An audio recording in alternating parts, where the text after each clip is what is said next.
Willian Rainey Marshall, October 17, 1825, January 8, 1896, was an American politician. He was the fifth governor of Minnesota from January 8, 1866 to January 9, 1870 and was a member of the Republican Party. He served as an officer in the 7th Minnesota Volunteer Infantry Regiment during the American Civil War, 1861-1865. He was born in Columbia, Missouri. Marshall first settled in Illinois and Wisconsin, where he mined for lead and surveyed land.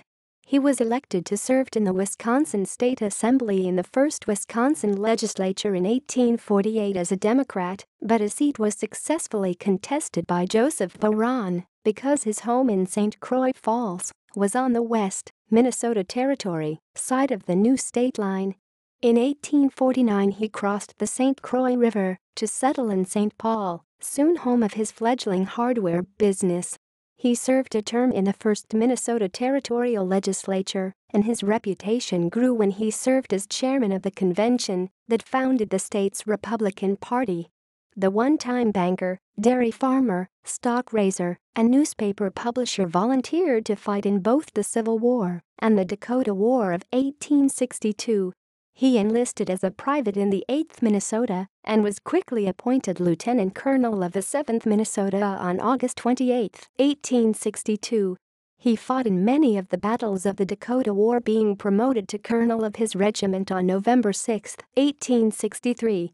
Marshall and his regiment were transferred to Andrew Jackson Smith's command in Missouri and took part in the pursuit of Sterling Price.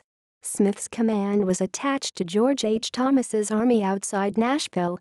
When Colonel Sylvester G. Hill was killed the first day of the Battle of Nashville, Colonel Marshall took command of Hill's brigade and led it throughout the rest of the battle. He continued in brigade command when transferred to Mobile, Alabama to take part in the Battle of Fort Blakely. Colonel Marshall was brevetted Brigadier General of Volunteers, dated March 13, 1865. Marshall won the 1865 and 1867 gubernatorial elections. As governor, he repeatedly urged passage of a black suffrage amendment. After defeating it twice, the legislature finally adopted the amendment and inspired Marshall to declare that the free young state of Minnesota is now altogether free.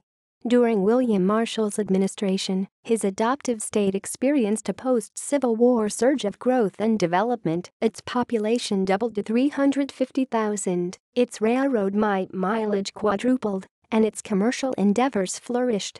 After leaving office, Marshall remained active in both the private and public sectors as an attorney, banker, and as a railroad and land commissioner. He was a partner in a law firm with Jude Kerr and Robertson Howard while residing in St. Paul, but subsequent commercial ventures faltered, as did his health.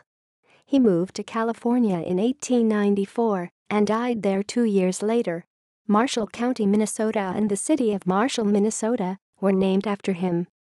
He is listed as one of the few politicians to be an adherent of Swedenborgianism. References.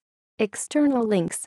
Biographical information and his gubernatorial records are available for research use at the Minnesota Historical Society.